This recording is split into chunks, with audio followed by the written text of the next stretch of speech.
Sai da cabeceira, Mirela Heitor disse, arrancando da minha mão a faca de prata com que eu ia cortar o bolo de 80 anos de Dona Adélia. Quem vai servir essa família hoje é a Serena. E se alguém ainda tinha dúvidas sobre quem continua o sangue Valença nesta casa, basta olhar para o Bento. Ele não entra mais pela porta dos fundos como sobrinho de favor. Ele entra como meu filho. Minha sogra Ofélia bateu taças. Minha cunhada Cássia sorriu como quem esperou anos por aquele espetáculo. E Serena se sentou no meu lugar usando as pérolas da velha matriarca. Eu fiquei de pé, com glacê nas mãos, enquanto 20 convidados fingiam não ver o jeito como o meu casamento terminava diante do retrato dos mortos. Se esta história te prender até o fim, fica comigo, porque a pior ferida desta família ainda vai se abrir. Eu não chorei naquela hora. A vontade existiu, mas não veio como lágrima. Veio como uma dormência lenta, um frio que subiu do chão de mármore da sala de jantar, passou pelos meus tornozelos e tomou conta do meu peito. Eu tinha passado 2 dias inteiros preparando aquela festa no casarão do Solar dos Valença, em Petrópolis. As rosas brancas tinham chegado de madrugada. As toalhas de linho foram tiradas do armário onde só saíam em datas solenes. Os doces finos tinham sido montados por mim e por Dandara, que me ajudava havia 8 anos na cozinha, e em silêncio, conhecia cada humilhação que eu engolia. O bolo de 8 andares, coberto de suspiros e rendas de açúcar, era uma homenagem às receitas da própria Dona Adélia, a avó de Heitor, a mulher que tinha transformado a antiga hospedaria de montanha num lugar conhecido por casamentos pequenos, batizados elegantes e almoços de domingo que faziam gente subir a serra só para comer. Quando me casei com Heitor, 6 anos antes daquela noite, não existia Serena, não existia Bento no centro da sala, não existia o brilho cínico de Cássia ao ver meu mundo afundar. Existia um homem bonito demais para parecer de verdade, com voz baixa, ombros largos, cheiro de capim-limão misturado com madeira molhada e um jeito de me olhar como se eu fosse a melhor coisa que já tinha acontecido à vida dele. Nós nos conhecemos num arraiá beneficente no Clube Comari. Eu tinha ido vender queijadinhas e fatias de bolo de fubá para ajudar a escola pública onde minha mãe dava aula. Heitor apareceu de camisa social dobrada até os cotovelos, segurando uma bandeja de quentão para uma mesa de senhoras ricas, e reclamou, com um sorriso enviesado, que nenhum doce do evento prestava até provar o meu. A primeira coisa que ele me disse foi: se eu casar um dia, quero que a mesa inteira tenha gosto disso. Eu ri porque parecia uma cantada pronta, mas a noite inteira ele voltou à barraca, comprando uma queijadinha de cada vez, inventando desculpas para ficar ali. No fim da festa, me ofereceu carona, e eu recusei. Na semana seguinte, ele apareceu na escola onde minha mãe trabalhava, trazendo um cesto de frutas e um pedido formal de desculpas por insistir. Minha mãe desconfiou dele na hora. Não. Eu achei bonito um homem que insistia educadamente. Nossa história começou assim, em subidas de serra e domingos em que ele me levava para ver a neblina pousar sobre os telhados antigos de Petrópolis. Heitor sabia escolher cenários. Quando me levou pela primeira vez ao Solar dos Valença, eu me deslumbrei. O casarão tinha janelas altas azul escuras, piso de madeira corrida que estalava ao andar, um jardim de camélias na frente e um pátio interno com uma fonte de pedra rachada, que, segundo Dona Adélia, tinha vindo da fazenda do bisavô.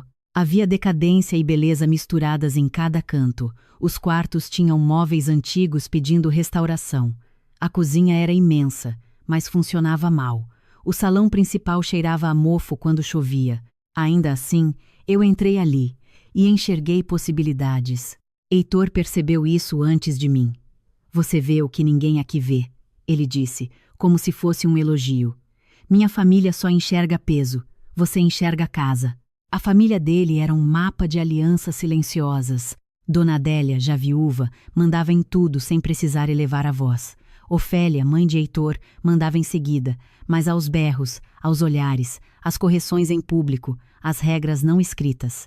Cássia, irmã mais velha dele, morava num anexo nos fundos, depois de um casamento fracassado, que nunca era citado diretamente. Tia Dalva, irmã caçula de Dona Adélia, aparecia e desaparecia do casarão como vento, fumando escondido no pomar e dizendo verdades que ninguém pedia. E havia Dandara, que oficialmente era governanta, mas na prática era o parafuso que impedia aquela casa de desabar. Nos primeiros meses, todos me trataram com uma gentileza calculada. Eu era a menina prendada, a doceira, a moça de origem simples, mas tão esforçada. Aprendi rápido que na boca de Ofélia, elogio vinha embrulhado em veneno.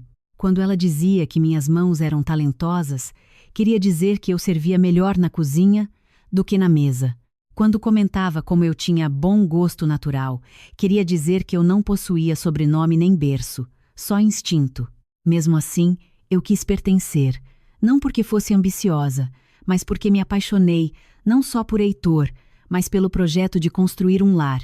Minha mãe tinha morrido 2 anos antes do meu casamento. Eu vinha de uma vida modesta em Teresópolis, entre panelas, cadernos escolares e contas contadas no fim do mês. No solar, pela primeira vez, eu senti que talvez pudesse fincar raízes maiores do que as que já tinha. Heitor incentivou isso. Ele dizia que comigo a casa parecia respirar melhor. Foi ele quem me pediu para testar um novo cardápio de brunch quando a hospedaria começou a perder clientes para hotéis boutique da região. Fui eu quem reformulou o café da manhã, trocando frios sem graça por compotas caseiras, broas de milho, ovos mexidos com ervas do jardim e bolos que lembravam a infância. Fui eu quem convenceu fotógrafos de casamento a usarem o pátio interno de novo, depois que pintei à mão os vasos antigos e mandei restaurar a fonte com um pedreiro conhecido do meu bairro. Fui eu quem ensinou Dandara a organizar as reservas em planilhas simples e quem passou noites costurando capas novas para cadeiras, porque Ofélia dizia que o salão estava com cara de velório pobre. No primeiro ano, Heitor ainda me abraçava por trás na cozinha e dizia que eu era sua sorte. No segundo, começou a me chamar só quando precisava de alguma coisa. No terceiro, passou a agir como se minhas ideias para o solar fossem obrigações naturais de esposa, não trabalho. No quarto, já me apresentava a fornecedores como Mirella, que ajuda lá em casa, enquanto usava em reuniões todos os projetos que eu tinha desenhado. Eu poderia dizer que não percebi a mudança, mas estaria mentindo. Eu percebi. Só achei que fosse fase, cansaço, pressão de família, a dureza de viver com mulheres que sugavam afeto e devolviam cobrança. A verdade é que eu confundia resistência com amor. Toda vez que Heitor se afastava, eu corria para preencher o vazio com mais cuidado, mais dedicação, mais silêncio. Eu cozinhava melhor, sorria mais, mediava brigas entre Ofélia e Cássia, levava Dona Adélia ao cardiologista, revia roupas de cama, aparava roseiras, revisava contratos de festa e sempre terminava o dia com a impressão de que faltava alguma coisa. Faltava eu mesma. A gota não caiu de repente. Veio pingando em episódios pequenos, alguns até ridículos quando contados isoladamente. Na ceia de Natal do 3º ano, Ofélia mandou eu trocar de vestido, porque o verde musgo que eu escolhi apagava a nobreza da mesa. Na Páscoa seguinte, Cássia colocou o meu nome na lista de funcionários que deveriam chegar mais cedo para o evento, como se fosse uma distração. Heitor viu e disse rindo: "De certo modo não está errado. Sem você, isso aqui nem abre." Uma vez, na frente de hóspedes de São Paulo, Serena, que então era só arquiteta de interiores contratada para modernizar 2 suítes, me perguntou se eu me sentia insegura servindo convidados tão sofisticados. Ela fez a pergunta sorrindo, e eu respondi sorrindo também, porque eu ainda não sabia que aquele sorriso dela um dia se sentaria no meu lugar usando as pérolas de Dona Adélia. Serena Bastos entrou na nossa vida como tudo que vem para perturbar uma casa antiga. Primeiro como novidade elegante, depois como hábito tóxico, por fim como ameaça declarada. Ela tinha quase a minha idade, mas carregava um tipo de confiança que parecia mais velha do que qualquer uma de nós. Era filha de joalheiro de Ipanema, segundo ela repetia como quem menciona a linhagem. Usava roupas claras mesmo em dias de chuva, falava baixo para obrigar os outros a fazer silêncio e possuía um dom perigoso. Entendia rapidamente quais eram as vaidades de cada pessoa ao redor. Em Ofélia, alimentava o desejo de parecer jovem e refinada. Em Cássia, atiçava a frustração por ter voltado a morar com a mãe depois da separação. Em Heitor, soprava ao ouvido a fantasia de ser um homem grande demais para aquela casa mofada, alguém que deveria ser admirado e obedecido sem precisar agradecer. Quando ela foi contratada para redecorar 2 suítes nupciais, apareceu no solar quase todos os dias durante 3 meses. Trazia amostras de tecido, catálogos de lustres, velas importadas e, junto com isso, uma familiaridade crescente demais com meu marido. Primeiro, eu pensei que era coisa da minha cabeça. Depois, notei como o Heitor ajeitava a postura quando ela chegava, como desligava o celular ao entrar na sala onde os dois ficavam, como começou a implicar com meus cabelos presos de qualquer jeito e minhas unhas curtas de quem vive com massa de bolo e detergente. Serena nunca me atacava diretamente naquele período. O esporte dela era me apagar. Em reuniões, perguntava a Heitor se ele concordava com determinada mudança sem sequer olhar para mim, mesmo quando tinha sido eu a sugerir. No almoço, elogiava o esforço caseiro da minha comida em tom de crítica elegante. No aniversário de Ofélia, disse que o solar precisava de uma senhora mais social para voltar a circular na imprensa de lifestyle. Todos ouviram. Heitor não me defendeu, só ficou em silêncio, como quem considera a hipótese. Os boatos começaram antes de qualquer prova. Funcionários antigos cochichavam, fornecedores desviavam os olhos. Dandara me avisou uma tarde, enquanto secava xícaras atrás do balcão, que Serena tinha sido vista saindo do carro de Heitor numa rua lateral do centro de Itaipava. Tia Dalva, mais brutal, me perguntou numa manhã se eu ia esperar a moça engravidar para admitir que o casamento estava podre. Eu briguei com as duas. Não por convicção, mas por pânico. Se eu admitisse que enxergava, teria de agir. E agir significava correr o risco de perder não só o homem por quem tinha apostado minha juventude, como também a única casa que eu, de algum modo torto, considerava minha. Foi nessa época que Dona Adélia piorou do coração. Ela já vivia entre remédios, consultas e dias em que mal saía da cadeira de balanço da varanda. Mas, no outono daquele ano, sofreu uma arritmia forte e passou a precisar de acompanhamento quase constante. Quem ficou com ela fui eu. Não por obrigação formal, mas porque ninguém mais aguentava. Ofélia cansava em 20 minutos e, no fundo, tinha medo da própria sogra. Cássia arrumava desculpas para estar fora. Fisioterapia, pilates, reuniões de condomínio de um apartamento que já nem era dela. Heitor dizia que precisava cuidar do negócio, quando na verdade passava horas rodando de carro, atendendo chamadas sussurradas ou trancado no escritório fingindo estudar relatórios.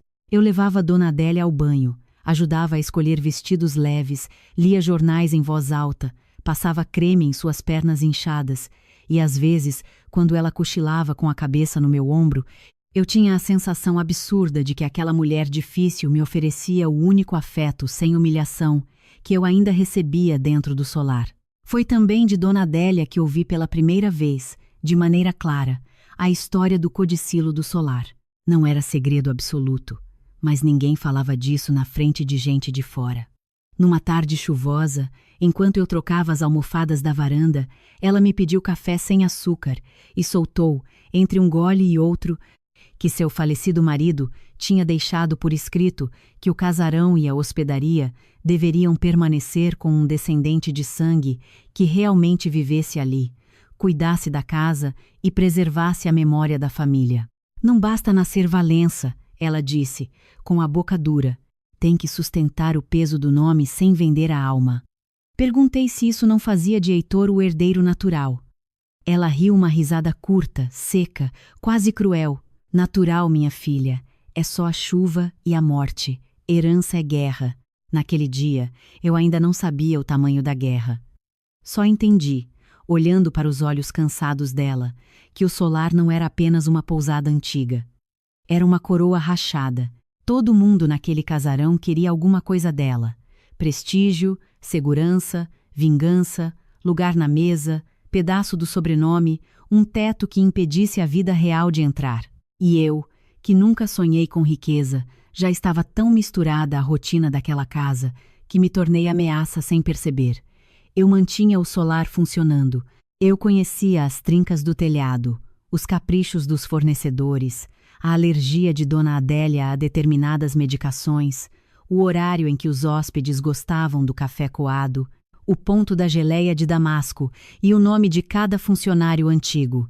Eu era útil demais para ser respeitada.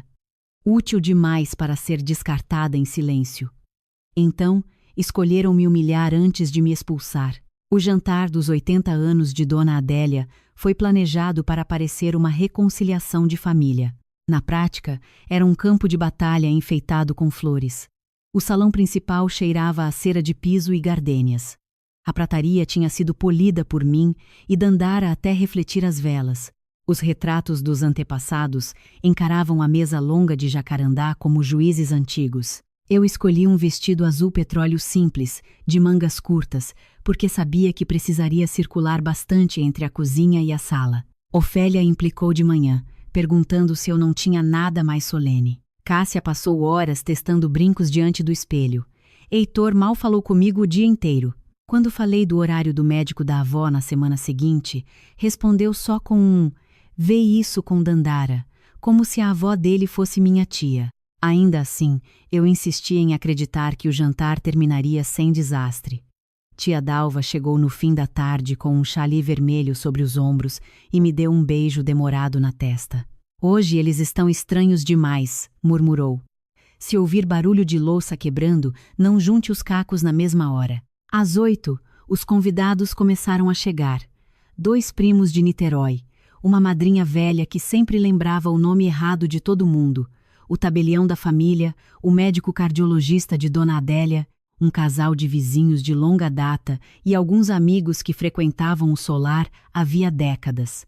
Bento foi o último a aparecer antes do escândalo. Eu não o via havia quase 3 meses. Oficialmente, ele era um sobrinho distante, criado com a ajuda dos Valença desde criança, menino quieto, mandado para um internato em Friburgo. Na prática, era um mistério de pernas compridas, olhos escuros e uma tristeza de bicho acuado. Sempre entrava pela cozinha, cumprimentava Dandara, evitava Ofélia e passava o resto do tempo perto de Dona Adélia ou escondido na biblioteca. Eu tinha carinho por ele. Quando vinha ao solar, eu guardava para ele as últimas fatias de pudim de leite e reparava como seu semblante acendia quando era tratado como gente, não como incômodo. Naquela noite, porém, ele entrou pela porta da frente, de paletó claro, guiado por Serena. Vi o detalhe antes de qualquer anúncio, a mão dela pousada em suas costas como quem exibe posse. Depois veio Heitor, e em seguida o silêncio que antecede a desgraça. Ele pediu atenção batendo de leve na taça. A sala obedeceu. Dona Adélia estava sentada na cabeceira, mais pálida que o de costume, mas ereta, com as pérolas no pescoço e os dedos agarrados ao braço da cadeira. Eu me aproximava com a faca do bolo quando ouvi a frase que abriu um rasgo na minha vida. "O resto você já sabe. Ele mandou eu sair da cabeceira. Apresentou Serena como quem apresenta a nova dona da casa, declarou Bento seu filho e herdeiro do sangue Valença e me reduziu, diante de todos, à mulher que sempre foi melhor em servir do que em sentar. O choque maior não foi descobrir que havia traição. Foi perceber que a cena estava ensaiada. Ofélia não arregalou os olhos. Cássia não se indignou. Serena já usava as pérolas. Bento, esse sim, parecia atordoado. Ele olhou para Heitor como quem ouve o próprio nome em língua estrangeira. Alguns convidados tentaram disfarçar o constrangimento. A madrinha engasgou com espumante. O cardiologista pigarreou. Tia Dalva soltou um canalha tão baixo que quase ninguém ouviu. Eu virei para Dona Adélia esperando qualquer reação. Ela apertava os lábios a ponto de tremê-los. Pensei que fosse me defender. Em vez disso, ela disse apenas: "Mirela, me leve para o meu quarto." A ordem saiu baixa, mas cortante. Fui até ela imediatamente. Heitor tentou impedir, dizendo que a avó precisava ficar para o brinde. Dona Adélia ergueu o olhar mais duro que eu já vi e respondeu: "Eu disse agora." Levei-a pelo corredor enquanto atrás de mim o murmúrio da sala explodia em perguntas contidas. No quarto, ela sentou na poltrona ao lado da cama e pediu a caixa de comprimidos. Suas mãos tremiam tanto que fui eu quem colocou o remédio debaixo da língua dela. Por alguns minutos, só se ouviu a chuva começando nas telhas. Então ela segurou meu punho com uma força surpreendente e sussurrou: "Não saia desta casa sem abrir a caixa azul do quarto de costura." Eu nem tive tempo de perguntar o que era a caixa azul. Ofélia entrou sem bater, já em tom de dona do destino alheio. Disse que o anúncio tinha sido necessário, que as coisas modernas eram assim, que pior seria deixar a casa na mão de mulher sem sangue. A palavra sangue saiu da boca dela como bênção e facada ao mesmo tempo. Eu me virei devagar. Não gritei. Falar baixo, naquela hora, me salvou de enlouquecer. Perguntei se ela sabia de tudo. Respondeu que sabia o suficiente e que, mais cedo ou mais tarde, eu teria de aceitar meu lugar. Você foi muito útil, Mirella, mas utilidade não faz ninguém herdeira. Eu queria quebrar o abajur na cabeça dela. Em vez disso, ajeitei o cobertor de Dona Adélia, olhei para aquela mulher que tinha sido minha sogra por 6 anos e disse: "Talvez a senhora ainda não tenha entendido qual é o meu lugar." Ela riu. Era uma risada pequena, sem alegria, de quem se sente protegida pelo bando. Seu lugar é onde sempre foi, atrás.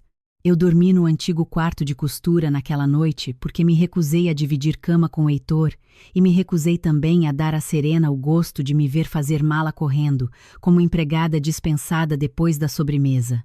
O quarto ficava no fim do corredor do 2º andar, perto do sótão, e tinha sido transformado em depósito de caixas, tecidos antigos e móveis menores. Foi ali que encontrei a tal caixa azul, escondida atrás de uma máquina de costura Singer enferrujada.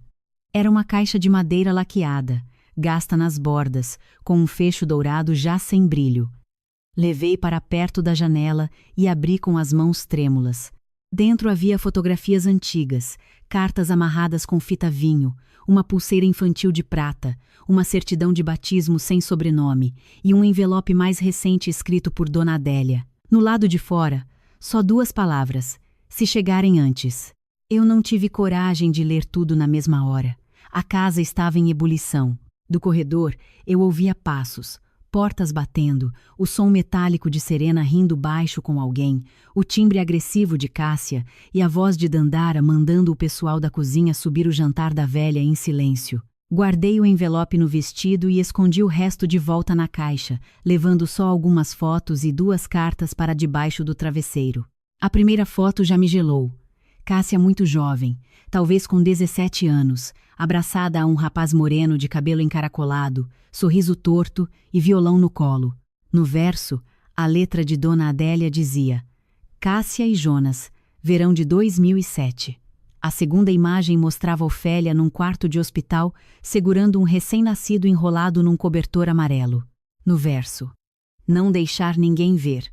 Nenhum nome, nenhuma explicação. Mas a data me fisgou. Fiz as contas de cabeça. Era o ano em que, segundo a versão oficial da família, Cássia tinha ido passar uma temporada com parentes em Minas para se recuperar de uma crise nervosa. Eu me sentei na beira da cama, sentindo o mundo reposicionar peças antigas diante de mim. Na manhã seguinte, o solar acordou com cheiro de café queimado e guerra fria. Serena desceu cedo, de robe de seda bege, como se já morasse ali havia anos, e pediu uma mão sem sementes, torrada sem manteiga e chá branco na varanda. Dandara, que nunca desobedecia frontalmente, entregou o pedido para outra funcionária e ficou na cozinha comigo. A vaca nem fingiu respeito pelo luto da noite passada. Ela resmungou, sovando massa de pão como se fosse garganta de inimigo. Eu quase sorri. Quase. Não tinha forças para o humor. Heitor não falou comigo no café. Ofélia fez questão de sentar Serena à sua direita e de pedir que eu, pessoalmente, conferisse a reposição dos arranjos do salão, como se minha função dali em diante estivesse oficialmente rebaixada. Tia Dalva apareceu perto das 10, com óculos escuros e o cigarro apagado preso entre os dedos, olhou a cena inteira e perguntou em voz alta: "Já começaram a distribuir os talheres ou ainda falta repartir o cadáver?" Ninguém respondeu. Dona Adélia permaneceu no quarto até o fim da tarde. Fiquei com ela a maior parte do tempo. Em determinado momento, quando Dandara foi buscar sopa, eu tirei o envelope do bolso e mostrei à velha. Ela fechou os olhos por um instante, como quem mede o peso de continuar vivendo. Leia sozinha primeiro, pediu. Depois você decide se me odeia ou se entende por que calei. Havia ali uma culpa que eu nunca tinha visto nela. Esperei até que adormecesse para abrir a carta. A letra, firme apesar da idade, contava uma história que mudava o lugar de cada pessoa naquela casa. Cássia, ainda adolescente, se apaixonara por Jonas, músico de bailes e filho de um marceneiro da cidade. Engravidou. Ofélia, apavorada com o escândalo e com a possibilidade de manchar o sobrenome, mandou a filha para um sítio de conhecidos em Minas até o parto. O menino nasceu e, por imposição de Ofélia, foi registrado em nome de uma prima distante que devia favores à família. Meses depois, a criança voltou ao solar sob a versão de que era sobrinho órfão precisando de amparo.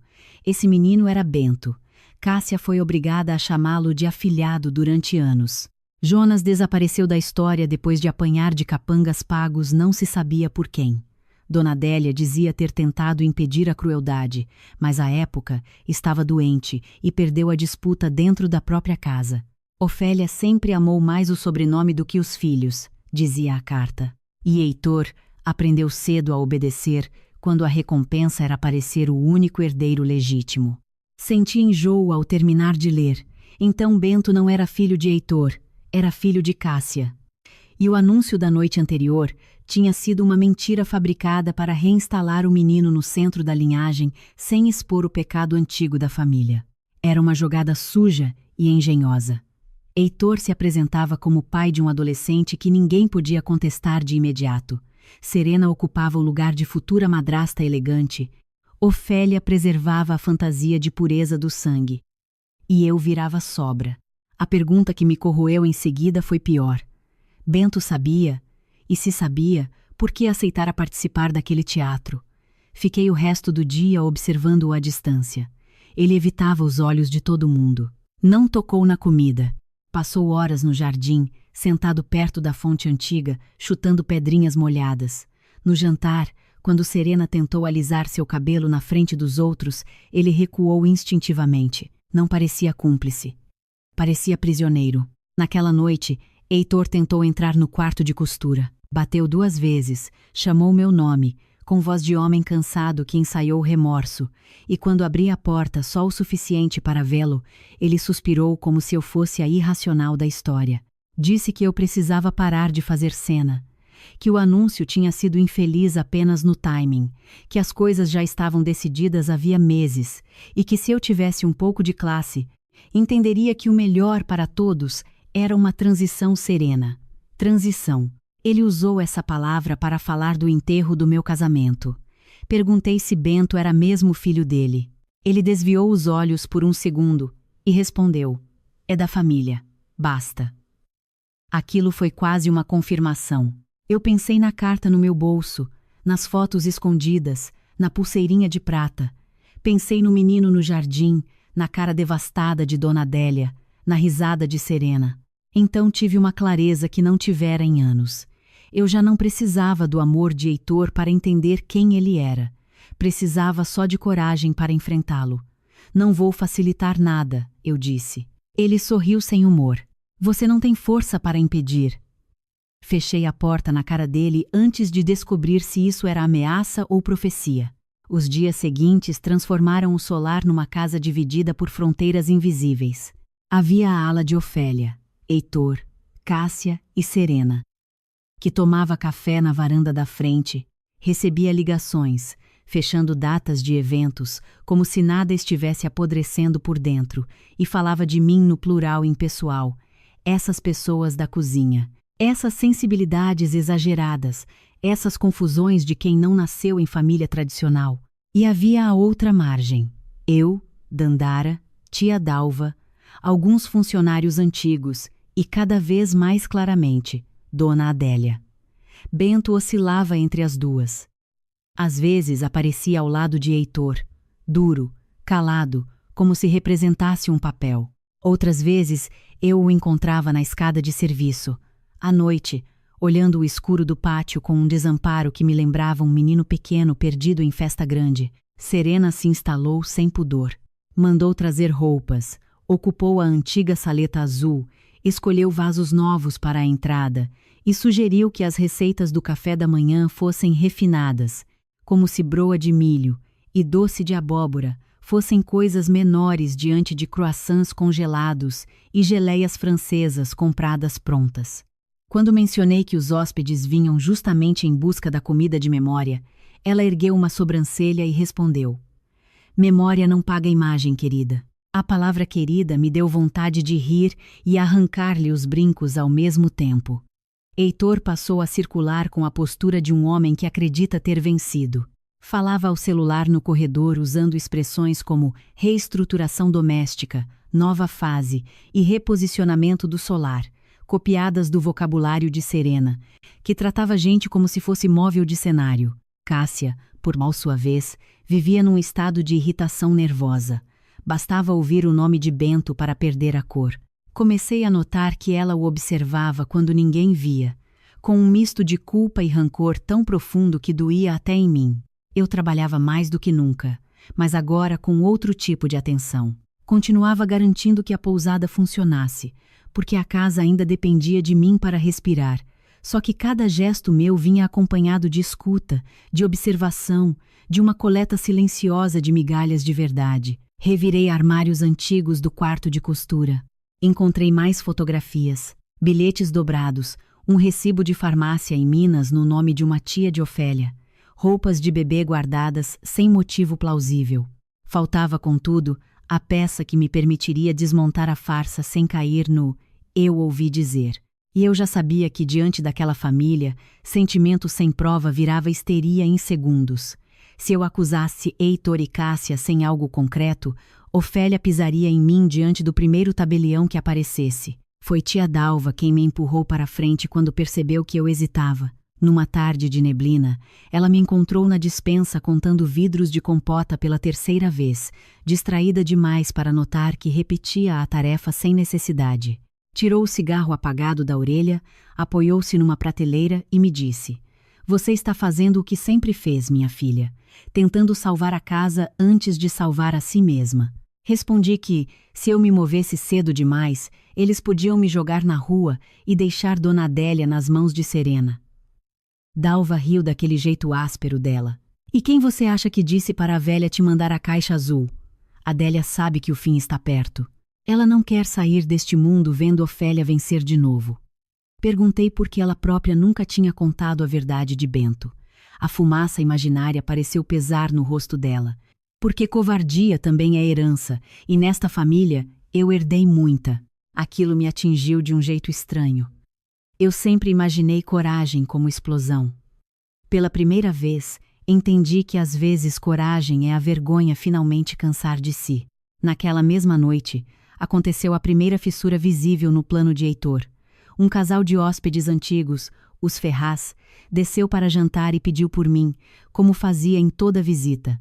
Serena, ocupando a mesa da recepção como se fosse um trono, respondeu que a gestão gastronômica estava sendo modernizada e que eu estava dedicada apenas à produção interna. Os dois se entreolharam, ofendidos. A senhora Ferraz, que tinha a elegância fria de uma juíza aposentada, perguntou se eu estava doente. Serena sorriu e disse que eu passava por uma fase emocional delicada. Antes que eu pudesse decidir se me expunha ou me calava, Dandara largou uma bandeja sobre o balcão com força suficiente para os talheres saltarem e falou: "Dona Mirella não está doente. Não. Está sendo empurrada para o canto da própria casa." O silêncio que se seguiu foi tão nítido que se ouviu a chaleira ferver na cozinha. Serena endureceu o maxilar. Heitor apareceu segundos depois, atraído pelo ruído, e tentou rir da situação como um mal-entendido. Mas a frase de Dandara já tinha feito o que precisava, saído de trás das portas. A partir dali, a máscara de normalidade da família começou a escorregar diante de quem importava para a reputação do solar. Na madrugada, Bento bateu de leve na porta do quarto de costura. Quando abri, ele parecia mais jovem do que nunca, de moletom cinza, cabelo desgrenhado e os olhos vermelhos de quem não dormia. Perguntou se eu ainda tinha pudim. Era um pretexto tão transparente que quase chorei. Levei-o até a cozinha, cortei 2 fatias e aqueci leite com canela, como fazia quando ele vinha do internato resfriado. Ficamos sentados à mesa pequena perto do fogão industrial, cercados pelo cheiro de baunilha e açúcar queimando de leve. Durante minutos ele só comeu e mexeu na colher, até que perguntou, sem me olhar: se eu disser que não sabia de nada direito, você acredita? Eu respondi que acreditava no que ele tivesse coragem de dizer inteiro. Então veio o desabafo, em pedaços. Serena tinha começado a procurá-lo meses antes, primeiro pelas redes sociais, fingindo interesse em decoração para o internato, depois oferecendo passeios no fim de semana, presentes, atenção. Por fim, dizendo que Heitor queria se aproximar dele como pai, mas precisava de tempo para organizar as coisas. Bento tinha crescido ouvindo que era sobrinho de uma prima complicada da família, morta cedo, e nunca se sentira totalmente aceito. A proposta de ter, de repente, um lugar central no solar mexeu com ele. Eu queria acreditar que alguém me escolhia por querer, disse, não por pena. Perguntei se ele acreditava que Heitor fosse realmente seu pai. Bento demorou a responder. Disse que sempre achara estranho ninguém falar da própria mãe dele com clareza. Estranho também o jeito como Cássia o observava, e depois se afastava bruscamente, como se fosse proibido sentir. Disse que, quando Serena apareceu com a narrativa do filho escondido, aquilo lhe pareceu absurdo, mas ao mesmo tempo explicava por que ele sempre estivera perto sem nunca pertencer. Eu aceitei porque queria parar de entrar pela cozinha, confessou. A sinceridade dele me cortou. A humilhação daquela casa tinha muitas versões, e a dele começava cedo demais. Perguntei se alguém o obrigara a participar do jantar. Ele deu de ombros, gesto velho em corpo jovem. Heitor disse que se eu recusasse, Dona Adélia podia morrer sem me reconhecer como família. Serena falou que você era forte e ia entender. Eu fui covarde. Eu peguei a mão dele sobre a mesa. Não, covarde é adulto que usa a fome de pertencimento de um menino. Pela primeira vez, Bento me olhou de frente e os olhos dele encheram d'água. Não chorou. Só respirou fundo como quem escuta algo que esperou a vida inteira. Depois dessa conversa, uma coisa mudou entre nós. Ele não me contou tudo de uma vez, nem virou meu aliado por passe de mágica, mas passou a me observar com menos medo e a observar a própria família com mais lucidez. Começou a recusar certas ordens de Serena. Sumia do lado de Heitor quando podia. E numa manhã, ao me ver levando a bandeja de remédios para Dona Adélia, perguntou se poderia acompanhar. A velha estava acordada, encarando a chuva fina além da varanda. Quando Bento entrou, ela estremeceu quase imperceptivelmente. Eu ia sair, mas ela pediu que eu ficasse. O que houve então foi uma daquelas conversas curtas que pesam mais que anos. Bento perguntou se ela sempre soube quem ele era. Dona Adélia demorou tanto para responder que achei que não responderia. Por fim disse: soube antes de você aprender a andar. Ele fechou a cara, magoado, e perguntou por que ninguém lhe contou. A velha sorriu sem alegria. Porque nesta família a verdade quase sempre chega tarde demais. Eu vi no rosto dele o exato momento em que a idealização morreu. Enquanto isso, Ofélia e Serena avançavam no território doméstico, como se cada detalhe fosse uma disputa militar. Moveram peças do salão, trocaram arranjos, retiraram do hall as fotografias de alguns casamentos antigos porque, segundo Serena, traziam ar de álbum de tia. Ofélia insinuou que eu devia voltar a Teresópolis por uns tempos, para me recompor. Heitor falou em separar bens de uso pessoal, como se o casamento já estivesse administrativamente encerrado, embora ele ainda quisesse que eu cuidasse de Dona Adélia, do cardápio de 2 recepções agendadas e da remessa de geleias para uma delicatessen de Itaipava. Quando me recusei a revisar os quartos redecorados por Serena, ele me encostou de leve no corredor e disse entre dentes que eu estava abusando da paciência dele. Eu respondi do mesmo jeito, e você abusou da minha por 6 anos. Pela primeira vez, vi dúvida no rosto dele. Não era medo ainda. Era a percepção de que eu tinha parado de pedir permissão para existir. A maior surpresa veio de Cássia. Numa noite em que Heitor saiu com Serena e Ofélia estava no quarto vendo novela, ela apareceu na cozinha, de robe lilás e pés descalços, segurando um copo de vinho. Pediu água. Eu dei. Ela bebeu sem pressa e ficou olhando minhas mãos cortando abacaxi para o café da manhã seguinte. Depois soltou, do nada. Você acha que sabe de tudo, né? Respondi que não. Ela riu com amargura. Melhor assim. Eu continuei o trabalho. Cássia se aproximou da bancada e disse algo que me fez parar a faca no ar. Às vezes a mentira fica tão antiga que passa a ser a única roupa possível. Perguntei se ela estava falando de Bento. O vinho quase escapou do copo. Ela me encarou como um bicho acuado encurralado pela própria culpa. Não confirmou, nem negou. Só murmurou. Você não entende o que é parir um filho e ser obrigada a devolver para o mundo com outro nome. Foi a frase mais humana que ouvi dela em anos. Mas antes que eu pudesse dizer qualquer coisa, ela recompôs a arrogância, endireitou os ombros e acrescentou. Só não pense que isso te dá direito a nada. Esta casa continua não sendo sua. Saiu em seguida, deixando para trás o cheiro ácido do vinho e um rastro de desespero. No dia seguinte, Dona Adélia teve uma nova crise. A pressão despencou no meio do almoço. Fui eu quem percebeu primeiro porque ela deixou cair a colher de sopa e o canto da boca ficou branco demais. Chamei o cardiologista, organizei o oxigênio, afastei Ofélia que só atrapalhava, mandei Dandara buscar a pasta de exames e consegui estabilizá-la até a ambulância subir a serra. Heitor estava fora com Serena e demorou quase 2 horas para aparecer no hospital. Quando chegou, de camisa passada e cheiro de perfume feminino fresco, me encontrou sentada no corredor segurando a bolsa da avó e o casaco de lã dela no colo. A primeira coisa que perguntou não foi sobre o estado dela. Foi: você avisou o tabelião? Eu olhei para ele e senti algo que já não era dor, era asco puro, sem resto de ilusão. Sua avó quase morreu e você pensou em testamento? Ele se irritou, obviamente.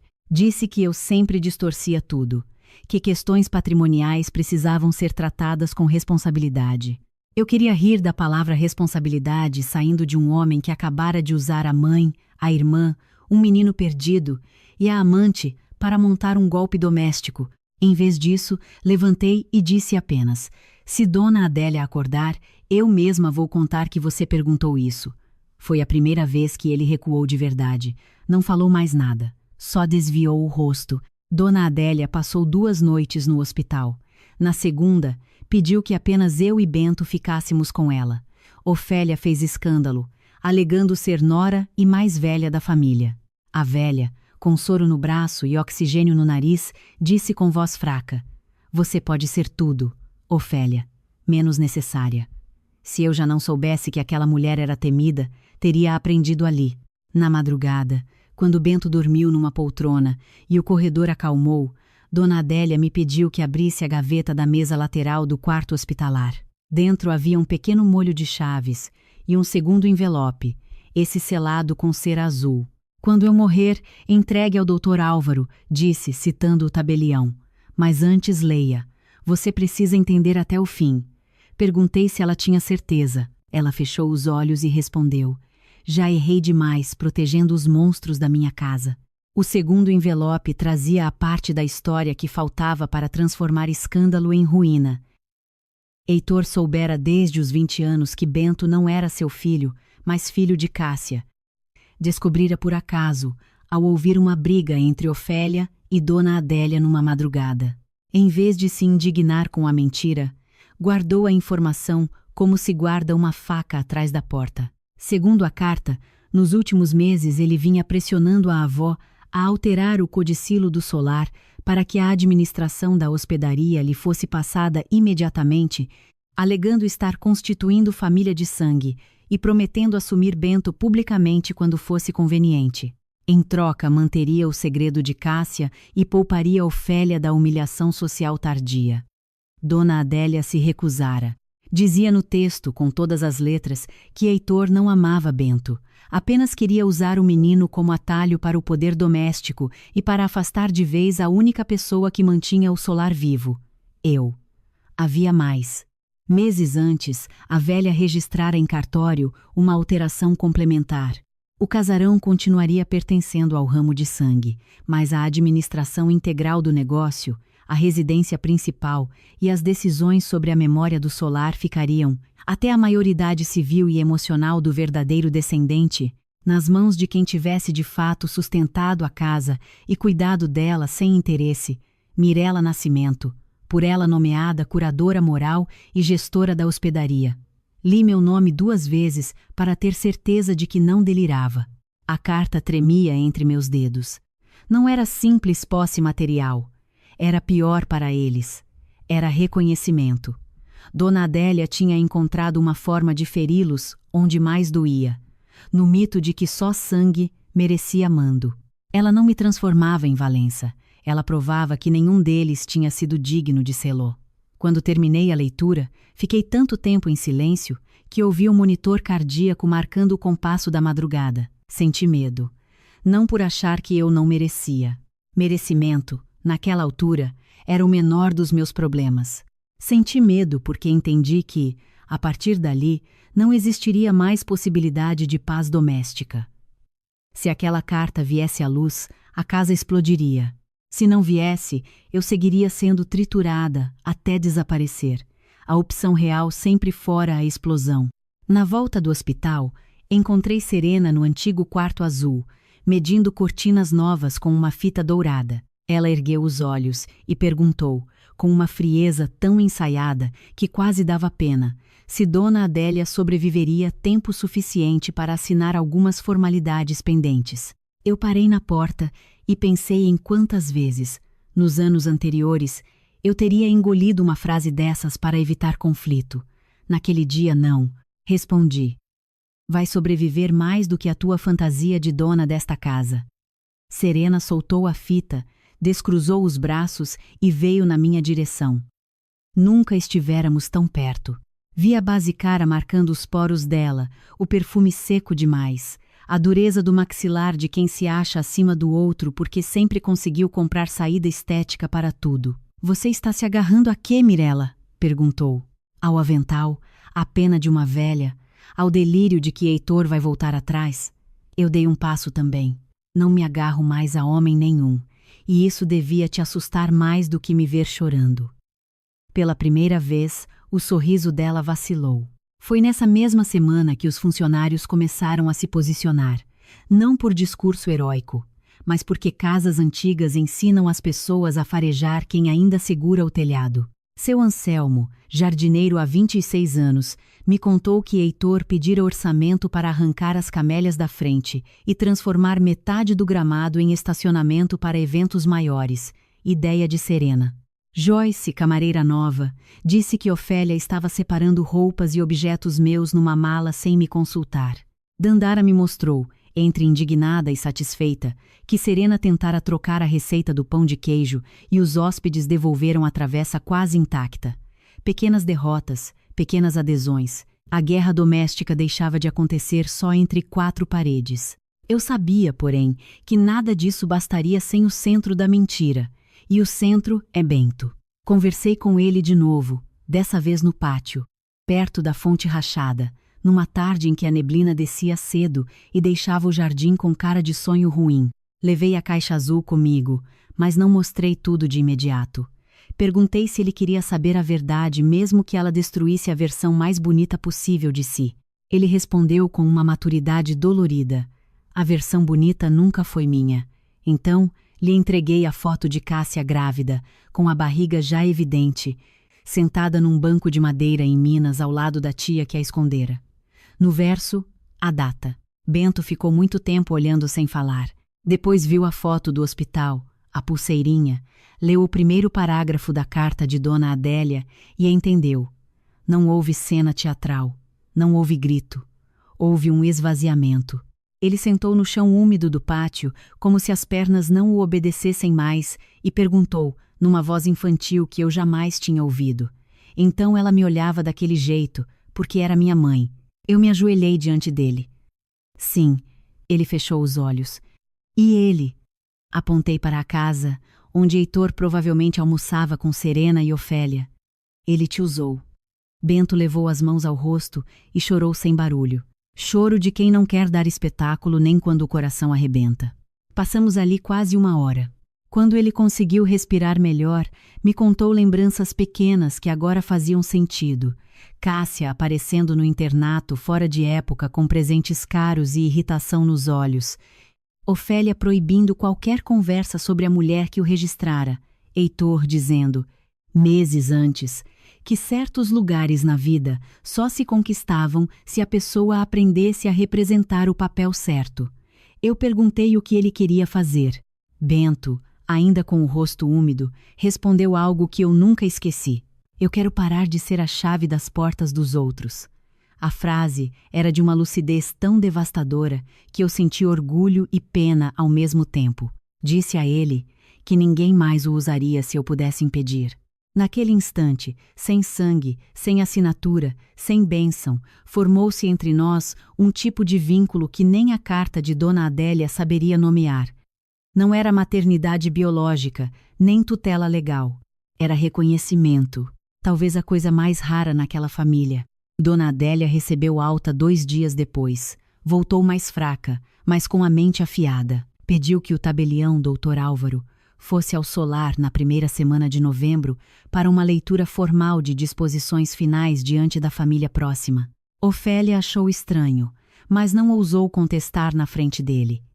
Heitor empalideceu de leve quando soube. Serena, tola o bastante para achar que o teatro ainda estava sob controle, comentou que seria bonito fazer a leitura seguida de um almoço íntimo e até sugeriu arranjos de orquídeas brancas na biblioteca. Tia Dalva escutou e respondeu: orquídea combina mesmo com velório de mentira. Ninguém riu. A tensão já era grossa demais para humor fácil. Na véspera da reunião com o tabelião, Cássia me interceptou na lavanderia. Estava sem maquiagem, o que a deixava mais parecida com a menina das fotos antigas. Perguntou se Bento sabia. Eu disse que sabia. Ela encostou na máquina de lavar como se tivesse levado um empurrão. Por alguns segundos, pensei que pediria ajuda. Em vez disso, fez o que sempre fez. Atacou. Você adora isso, né? Ser o centro moral da casa. A santa da compota, a enfermeira da velha, a madrasta perfeita do filho alheio. Eu aguentei sem desviar. Eu nunca quis o teu filho, Cássia. Só fui a única pessoa que o tratou como pessoa. Ela me deu um tapa, seco, torto, mais desesperado do que forte. Eu não revidei, apenas segurei o punho dela quando veio o segundo. Foi aí que Dandara entrou. Viu a cena, largou o cesto de toalhas no chão e falou com uma fúria tranquila que arrepiou até a mim. Bater nela não apaga o que você fez com aquele menino. Cássia desabou. Não no sentido bonito, cinematográfico. Desabou feio, deslizando até o chão, chorando em soluços raivosos, repetindo que não teve escolha, que Ofélia teria acabado com a vida dela, que Jonas a teria levado para a miséria, que ninguém entende o que é ser criada para obedecer ao nome antes do próprio útero. Eu ouvi tudo e senti compaixão, mas uma compaixão sem ingenuidade. Às vezes, a vítima envelhece e escolhe virar cúmplice para não encarar o próprio espelho. A reunião com Dr. Álvaro foi marcada para um sábado chuvoso, daqueles em que o céu de Petrópolis parece encostar nos telhados e a cidade inteira respira dentro de uma garrafa cinza. A biblioteca do solar foi preparada por ordem de Dona Adélia, não por Serena, por mim. Ela pediu o lustre aceso, as cortinas abertas apesar do tempo feio e os retratos de família limpos, para que os mortos ouçam também, como disse. À mesa redonda de jacarandá sentaram-se Ofélia, Heitor, Cássia, tia Dalva, Bento, o próprio Dr. Álvaro e, por insistência expressa da velha, eu. Serena apareceu vestida de marfim, toda linhas retas e pretensão, e tentou ocupar uma cadeira. Dona Adélia, que parecia frágil até o momento exato em que precisava cortar alguém, falou: amante não participa de testamento. Senta atrás, se quiser assistir ao tombo. Foi uma crueldade cirúrgica. Serena corou de indignação e recuou, mas ficou. O tabelião abriu a pasta de couro, ajeitou os óculos e começou a ler o documento principal. As cláusulas mais antigas reafirmavam o que eu já sabia. O solar dos Valença deveria permanecer ligado ao ramo de sangue que o fundou, sem venda total da propriedade, preservando a hospedaria, o acervo e a memória da família. Heitor foi endireitando a coluna a cada linha, seguro de que o anúncio sobre Bento o colocava no centro do tabuleiro. Ofélia respirava com a superioridade de quem acredita ter vencido pelo simples fato de ter mentido por mais tempo. Eu não olhava para eles, olhava para Bento. O rosto dele estava parado, mas as mãos, sobre o colo, se abriam e fechavam lentamente. Então Dr. Álvaro chegou ao adendo recente, lavrado meses antes. A administração plena do solar, a residência principal, a gestão de eventos, o cuidado do acervo, dos jardins, do corpo funcional e das decisões operacionais passavam, por vontade de Dona Adélia, a mim, Mirela Nascimento, até que o verdadeiro descendente diretamente interessado assumisse essa responsabilidade com maturidade comprovada. Ofélia explodiu antes de o homem terminar o parágrafo, bateu a palma na mesa e gritou que aquilo era absurdo, manipulação de mulher doente, golpe de oportunista. Heitor levantou junto, vermelho, exigindo saber por que eu estava citada em documento de família. Serena, atrás, deixou escapar um palavrão baixo. Cássia ficou branca. Tia Dalva cruzou os braços com a serenidade satisfeita de quem esperava aquela cena havia décadas. Dr. Álvaro, acostumado provavelmente a famílias ricas se desmanchando em frases feias, pediu ordem e continuou. Foi quando leu a carta anexa de Dona Adélia declarando que as pretensões recentes de Heitor estavam baseadas em falsa alegação de paternidade e em tentativa de manipular a posição de um menor criado sob mentira imposta pela própria família. O silêncio seguinte foi tão violento que parecia ter corpo. Heitor virou-se para Bento, depois para Cássia, depois para Ofélia, como se ainda houvesse como alinhar a coreografia. Não havia. Dr. Álvaro retirou da pasta um segundo envelope, aquele que eu conhecia, e perguntou se Dona Adélia autorizava a leitura integral. A velha ergueu o queixo. Leitura completa. Hoje eu enterro mais do que meu coração. A carta foi lida inteira diante de todos. O nome de Jonas. A gravidez escondida. O parto em Minas. O registro falso. O retorno do bebê como sobrinho de favor. A descoberta de Heitor anos depois. A chantagem doméstica. O plano de apresentar Bento como filho dele para contornar o codicilo e afastar de vez quem sustentava a casa. Cada frase era uma porta velha sendo arrancada das dobradiças. Ofélia tentou interromper 3 vezes. Heitor xingou o tabelião. Serena percebeu que o chão fugia sob seus saltos. Cássia começou a chorar antes da metade. Um choro convulso, animal, sem elegância alguma. Bento não chorou. Apenas ficou olhando para a mãe biológica enquanto a verdade despia todos ao redor. Quando a leitura acabou, ninguém se mexeu. Foi Bento quem falou primeiro. A voz saiu baixa, mas firme. Perguntou a Cássia se era verdade. Ela tentou responder e não conseguiu. A boca abria, as palavras morriam. Por fim, assentiu com a cabeça, tremendo inteira. Bento a encarou por um longo tempo, sem ódio evidente, o que tornou a cena ainda mais dura. Você me deixou entrar pela cozinha a vida toda, ele disse, mesmo quando eu era teu filho. Cássia soltou um som ferido e se ajoelhou ao lado da cadeira dele, agarrando seu joelho, dizendo que o amava, que pensava nele todo dia, que tinha sido forçada, que era jovem, que tinha medo, que depois o medo virou vergonha e a vergonha virou hábito. Bento se afastou. Não com violência. Com cansaço. Você podia ter me amado em voz alta pelo menos uma vez. Não havia defesa possível contra isso. Heitor tentou recuperar o centro apelando para o velho truque do volume. Disse que a casa enlouquecera, que eu tinha envenenado Dona Adélia contra a própria família, que Bento estava confuso, que questões do passado não anulavam o fato de ele ser o homem da casa e ter direitos sobre o negócio. Dona Adélia, que até então ouvia sentada na poltrona ao lado da janela, levantou-se apoiada na bengala. Parecia menor fisicamente do que em outros tempos, mas a sala inteira se recolheu. Homem da casa? Repetiu, com um desprezo tão afiado que até o tabelião baixou os olhos. Homem que usa menino como chave de cofre, amante como enfeite de mesa e esposa como criada de luxo, não governa nem galinheiro. Você não herdou o solar, Heitor. Herdou só a pior parte de sua mãe. Foi a pá final sobre o que restava do orgulho dele. Serena deu um passo para trás, como se temesse ser atingida pelo desabamento moral. Ofélia partiu para o ataque derradeiro. Disse que, com ou sem carta, eu continuava sendo estrangeira naquela família, que sangue era sangue, que nenhuma panela, nenhum remédio dado, nenhuma cama arrumada me tornava digna de mandar em patrimônio Valença. Eu estava pronta para responder, mas Dona Adélia foi mais rápida. É justamente por não ter o nosso sangue que ela ainda presta, disse. Vocês confundiram herança com direito divino. Mirela ficou quando ninguém ficou. Alimentou esta casa, limpou esta casa, amparou meus ossos e o coração de um menino que vocês deixaram crescer sem nome. Se hoje o solar ainda não virou estacionamento, é porque a estrangeira segurou as paredes. Pela primeira vez na vida, ouvi alguém naquela casa dizer diante de todos o que eu era de fato. Não funcionária. Não ajuda. Não apêndice. Pilar.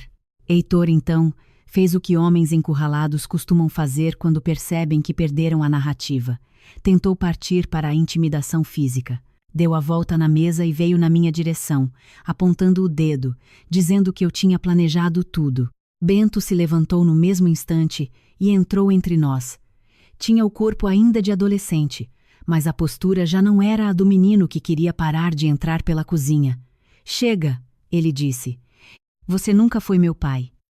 A frase bateu em Heitor como um golpe visível. Serena, vendo o ridículo completo, pegou a bolsa e saiu da biblioteca sem olhar para trás. Não houve despedida, pedido de desculpas, cena de amante apaixonada, só autopreservação.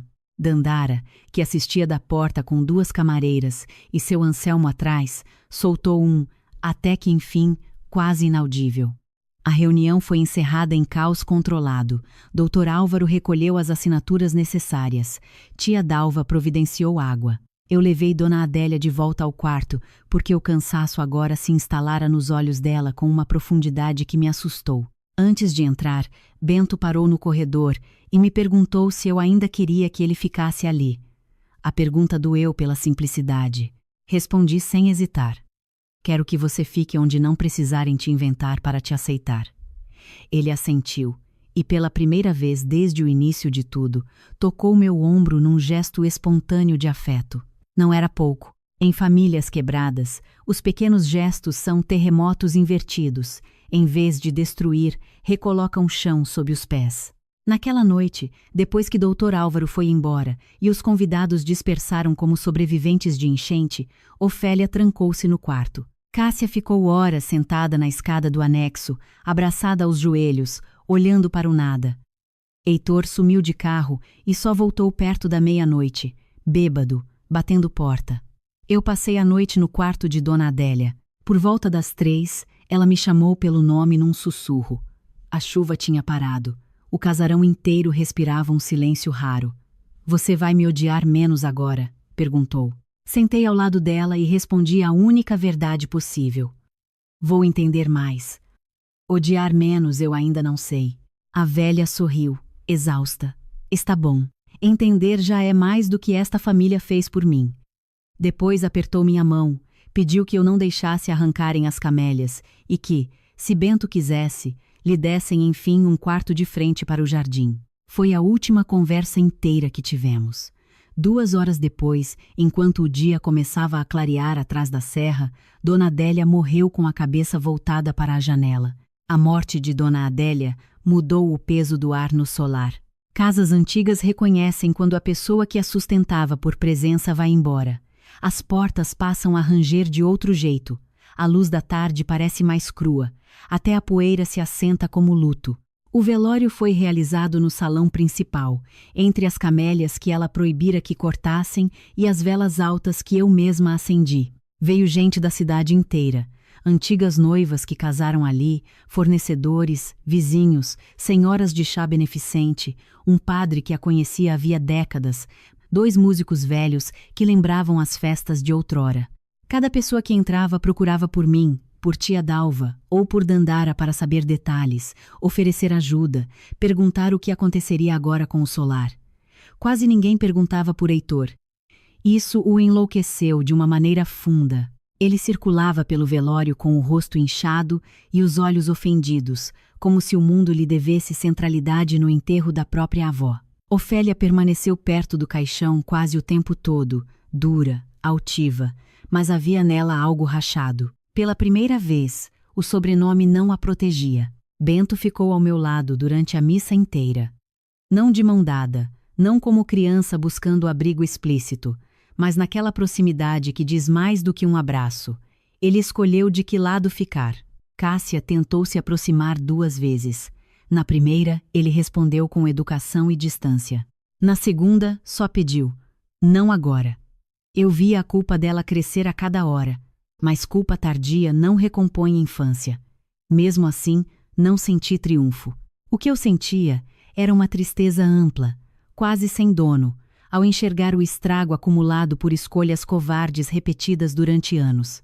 Pensei muito nisso enquanto distribuía café e broa para os que vinham se despedir. Quase toda tragédia familiar parece nascer de um grande ato, mas na verdade nasce de pequenos silêncios mantidos por tempo demais. No dia seguinte ao enterro, Heitor tentou assumir a recepção do solar como se o documento lido na biblioteca tivesse sido um episódio desagradável, porém reversível.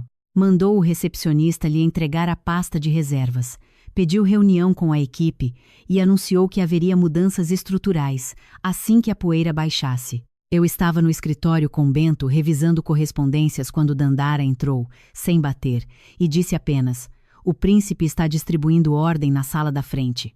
Fechei a gaveta, levantei e fui até lá. Havia 6 funcionários reunidos, nenhum com cara de quem levava a sério o teatrinho dele. Heitor falou por cima de mim, dizendo que eu podia participar se quisesse colaborar de maneira civilizada. Então tirei da pasta a cópia autenticada do adendo de Dona Adélia e a deixei sobre o balcão. Não ergui a voz. Quem responde operacionalmente por esta casa sou eu. A partir de hoje, qualquer ordem dada por você sem meu aval será considerada interferência indevida. Ele riu, tentando me ridicularizar na frente do grupo. Está se achando dona do mundo porque uma velha confusa escreveu teu nome num papel? Antes que eu respondesse, seu Anselmo tirou o boné, coçou a cabeça grisalha e falou com toda simplicidade. Seu Heitor, com respeito, quem sempre deu ordem que fazia sentido aqui foi Dona Mirela. As outras cabeças assentiram, uma por uma. Foi um julgamento sem toga nem floreio. Heitor saiu dali menor do que entrou. A reação dele veio como eu previa, por violência verbal, chantagem emocional e tentativa de me desestabilizar em público. Começou a dizer a conhecidos que eu tinha enfeitiçado a avó, que usei doença alheia para subir na vida, que estava afastando mãe e filho por interesse. Algumas pessoas acreditaram, a maioria não, porque casas como o solar têm memória externa. Quem frequentava o lugar sabia quem acordava cedo, quem resolvia vazamento, quem recebia fornecedores, quem carregava a hospedaria nas costas. Serena, percebendo que a aposta dera errado, mandou recolher roupas e objetos antes do amanhecer de uma terça-feira. Saiu sem despedida formal, deixando apenas um perfume seco no quarto azul e uma mensagem curta para Heitor, que eu soube depois por Dandara. Eu queria charme, não ruína. Havia uma justiça vulgar nisso. Ela não suportava casarão sem lustro moral para exibir. Cássia, ao contrário, permaneceu. E permanecer foi a punição dela. Durante semanas, eu a via rondando o jardim nos horários em que Bento costumava ler, tentando reunir coragem para se aproximar. Ele mantinha distância, mas não crueldade. Talvez por ter passado a vida inteira desejando origem, ele entendia melhor do que ninguém o peso do desespero dela. Ainda assim, não oferecia absolvição rápida. Uma tarde, ouvi os dois conversando na antiga sala de costura. Eu não estava espionando. Fui buscar linhas e parei ao perceber o tom.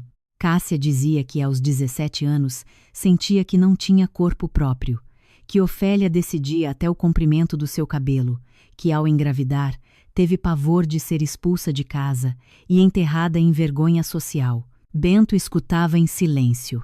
Quando ela terminou, perguntou: "E depois, quando eu tinha 5 anos, 10, 15, você continuou sem escolha?" O silêncio dela respondeu antes da boca. "Não", admitiu por fim. "Depois eu tive escolhas. Só fui fraca demais para enfrentar mamãe." Aquela foi a primeira verdade adulta dita por Cássia ao filho. Não curou nada, mas abriu a possibilidade de um futuro menos mentiroso. Quanto a Ofélia, ela reagiu como a aristocracia decadente reage quando perde o controle da narrativa. Tentou transformar derrota em ofensa à própria civilização. Passou dias afirmando que o solar estava profanado por gente sem sobrenome, que Dona Adélia morreu confusa, que tudo seria revertido judicialmente, que eu ainda pisaria em falso. Contratou advogado. Heitor também. Doutor Álvaro, prevenido como um homem que conhece clã feroz, já deixara tudo em ordem. Não havia brecha fácil. O adendo era sólido. Além disso, o escândalo do filho de fachada se espalhou pela cidade num ritmo impossível de conter. E ao contrário do que Ofélia temia, a fofoca não me destruiu. Destruiu a aura deles. Pela primeira vez, não era meu nome que circulava como intrusa. Era o deles que rodava como família que sacrificou um menino para manter a aparência. As primeiras semanas sem Dona Adélia foram exaustivas. Eu administrava luto, reservas, fornecedores, equipe, documentos legais e a temperatura emocional do casarão ao mesmo tempo. Dormia pouco, comia em pé. Tinha momentos de desabar no banheiro da copa, apoiar a testa na porta fechada e pensar se tudo aquilo valia a pena. Nessas horas, sempre aparecia alguém me puxando de volta para o concreto. Dandara com uma lista de compras. Tia Dalva com uma história obscena que me arrancava um riso involuntário. Bento perguntando se eu queria ajuda para revisar cadastros de hóspedes, porque ele entendia bem de planilha. Foi assim, no meio do caos, que começamos a funcionar como uma estranha família remendada, sem declaração, sem ritual, só trabalho dividido, tristeza compartilhada e uma lealdade que não precisava de sobrenome. Bento ganhou o quarto de frente para o jardim, como Dona Adélia pedira. Eu mesma escolhi as cortinas, arrumei os livros na estante e coloquei na mesa de cabeceira a antiga pulseira de prata que estava na caixa azul, agora limpa e polida. Quando ele viu, ficou parado um longo tempo. Perguntou se eu tinha certeza de que devia ser dele. Respondi que algumas coisas demoram anos para achar dono, mas ainda assim encontram. Ele sorriu um sorriso pequeno, torto, muito parecido com o de alguém que eu tinha visto na fotografia antiga com violão Jonas, o pai biológico. Foi a primeira vez que pensei que talvez a história daquele homem não tivesse acabado tão longe quanto todos fingiam. Não falei nada. Certas buscas precisam amadurecer antes de virarem estrada. Numa sexta-feira de novembro, chegou ao solar uma carta simples, enviada sem remetente completo, apenas com um nome e um bairro de Duque de Caxias. Dentro havia uma folha amassada e uma fotografia recente. O homem da foto tinha o cabelo ainda encaracolado, agora salpicado de grisalho, e segurava um violão gasto. Na carta, poucas linhas. Soube por gente da serra que a verdade sobre o menino apareceu. Se ele quiser me procurar quando estiver pronto, eu não fujo mais. Assinado Jonas.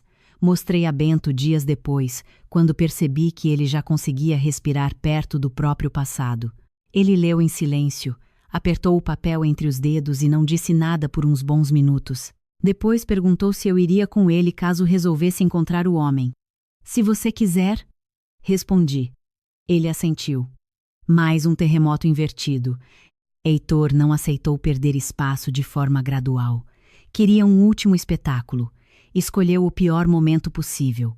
O almoço de domingo que eu decidi manter aberto ao público em homenagem à memória de Dona Adélia. Sempre foi uma tradição do solar servir galinha ao molho pardo, arroz de forno, salada morna de batatas e a torta de ameixa da velha no primeiro domingo depois do feriado de finados. Muita gente subiu a serra só para isso, talvez por saudade dela, talvez por curiosidade em ver como a casa seguia depois do escândalo. O salão estava cheio. Eu usava um vestido vinho simples e cabelo preso alto para aguentar o calor da cozinha.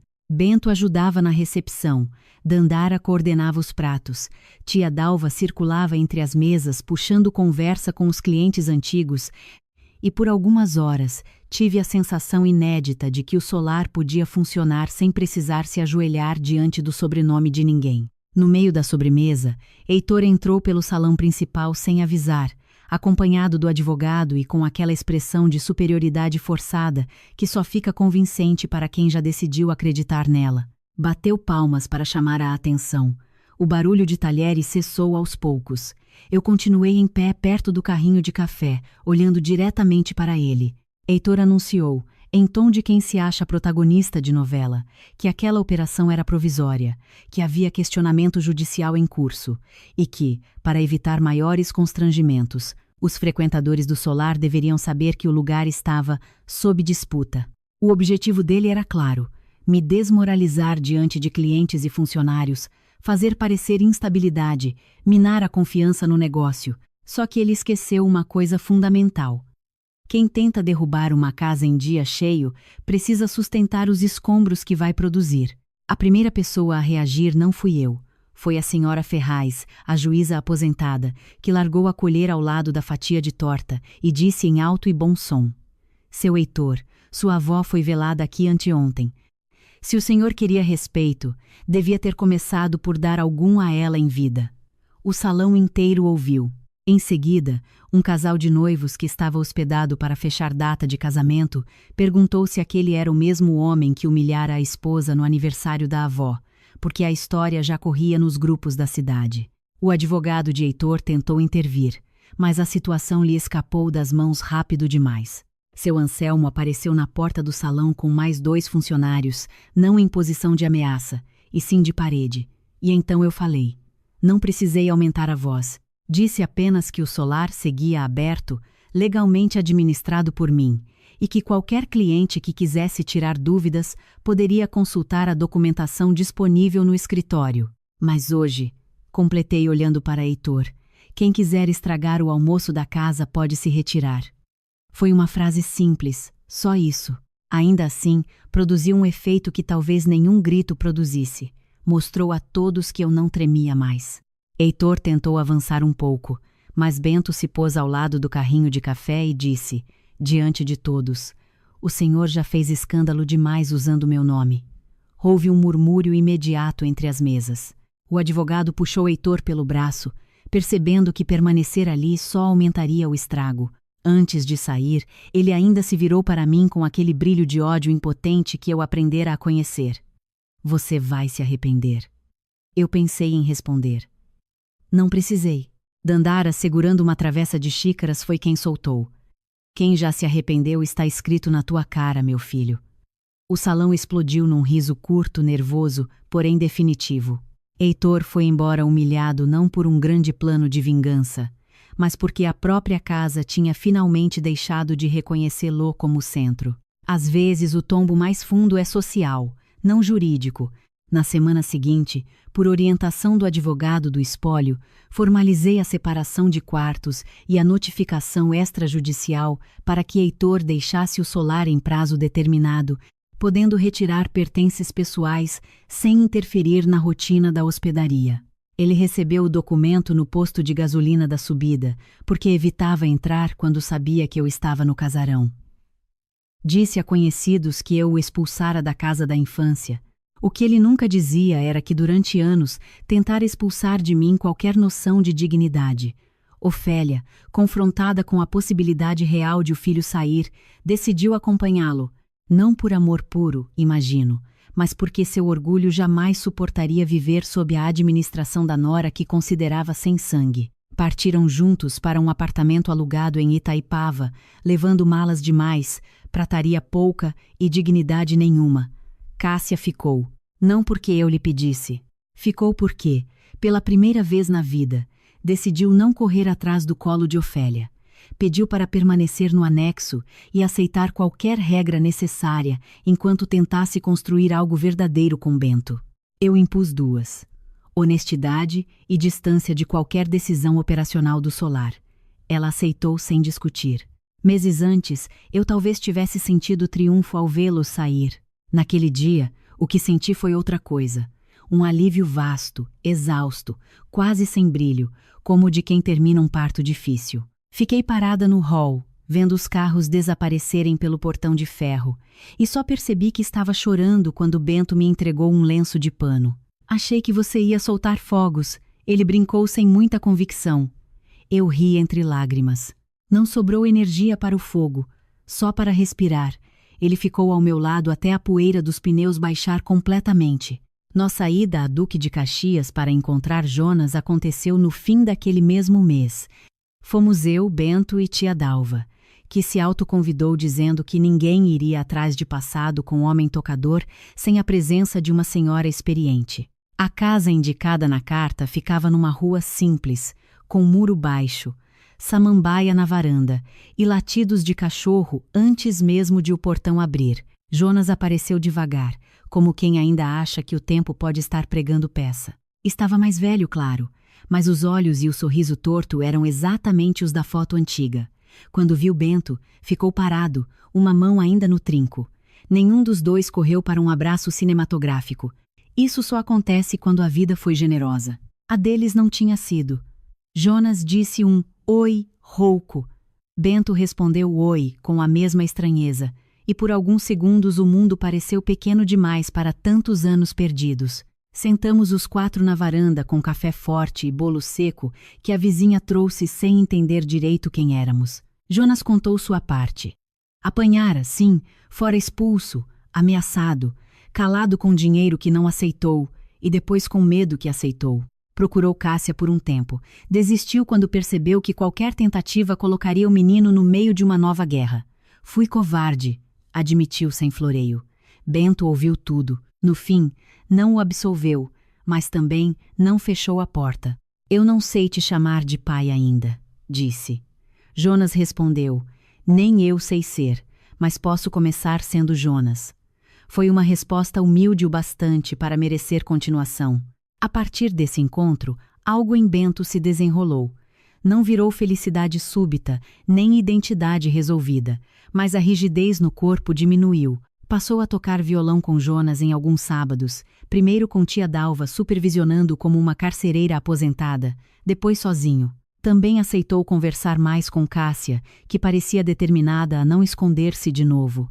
As conversas entre os dois eram duras, irregulares, cheias de pausas e recaídas, mas reais. Vi-o certa vez plantando mudas de manjericão no quintal do anexo, lado a lado, sem grande intimidade, sem mentira. Para aquela família já era revolução suficiente. Meu casamento com o Heitor, juridicamente, terminou sem espetáculo, talvez porque ele gastara toda a teatralidade antes. Talvez porque o próprio juiz, ao ler o histórico e ouvir testemunhos, tenha percebido rápido a anatomia do caso. Abandono moral, exposição humilhante da esposa, tentativa de fraude doméstica travestida de paternidade, uso do patrimônio afetivo da família para intimidação.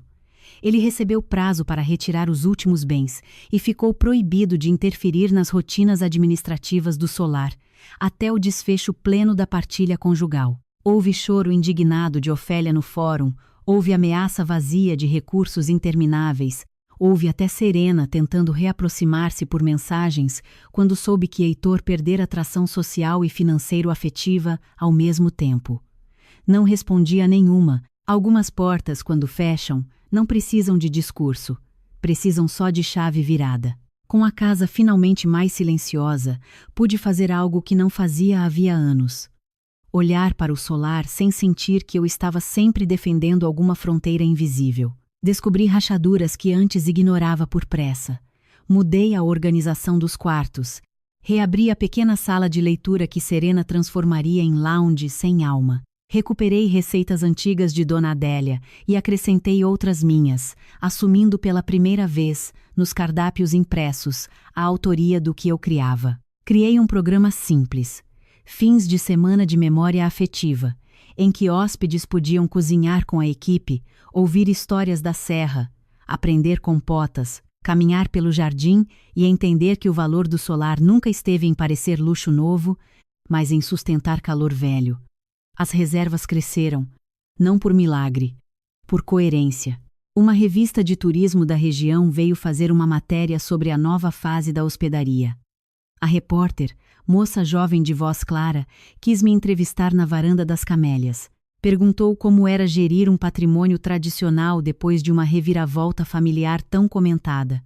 Eu pensei em responder com frases bonitas sobre resiliência, renascimento e liderança feminina. Em vez disso, disse a verdade. Primeiro eu precisei entender que esta casa não devia mais nada ao sobrenome de quem a machucou. Depois foi só tirar o pó. A frase saiu nos jornais da Serra e voltou para mim por WhatsApp de gente que eu nem lembrava. Pela primeira vez, meu nome circulava sem vir grudado ao de Heitor. Numa dessas manhãs de entrevista e estoque de compota, Dandara me pegou distraída na cozinha, olhando o vapor subir da panela de goiabada como se fosse um oráculo. "Está pensando em quê?" perguntou. Respondi, meio rindo, que estava tentando lembrar da última vez em que sentei para comer um café da manhã inteiro, sem ser interrompida por necessidade alheia. Ela me serviu uma fatia grossa de bolo de mandioca, empurrou a caneca de café na minha direção e disse: "Então começa hoje." Aquilo parece pouco contado assim, mas para mim teve peso de rito. Sentei à mesa da cozinha, provei a comida ainda quente e não levantei quando a campainha tocou. Joyce atendeu. O mundo continuou. Talvez aí estivesse a prova mais íntima da minha mudança. Eu aprendera a não correr sempre primeiro. O primeiro grande teste emocional do novo solar veio no aniversário seguinte de Dona Adélia. Eu podia ter deixado a data passar em branco por superstição ou fadiga. Pensei nisso seriamente. Mas tia Dalva disse uma coisa que me acompanhou por dias. Quando a gente entrega datas importantes para o trauma, ele vira proprietário. Então resolvi fazer diferente. Não uma festa de aparências, não um jantar de facadas escondidas em guardanapo.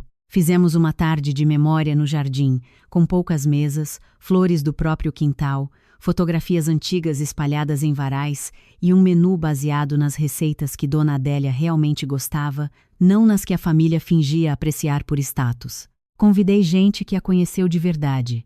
Os Ferraz, o cardiologista, o padre, fornecedores antigos, ex-funcionárias, vizinhas, Jonas e até Cássia, que perguntou se devia ir e ouviu de mim. Só se conseguir ficar sem mentir nem 5 minutos. Ela foi. Bento ajudou a montar o varal de fotos. Em uma delas, Dona Adélia aparecia jovem, de saia rodada, segurando uma colher de pau como um cetro diante do antigo fogão a lenha. Em outra, havia ela com tia Dalva ainda meninas, os pés sujos de terra e o mesmo olhar atravessado.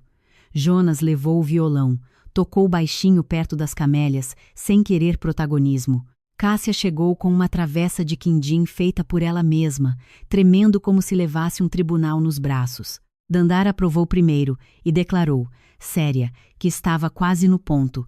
Foi o tipo de misericórdia que ela sabia oferecer. Ofélia não apareceu, Heitor muito menos. E a ausência dos dois, em vez de pesar, clareou o espaço.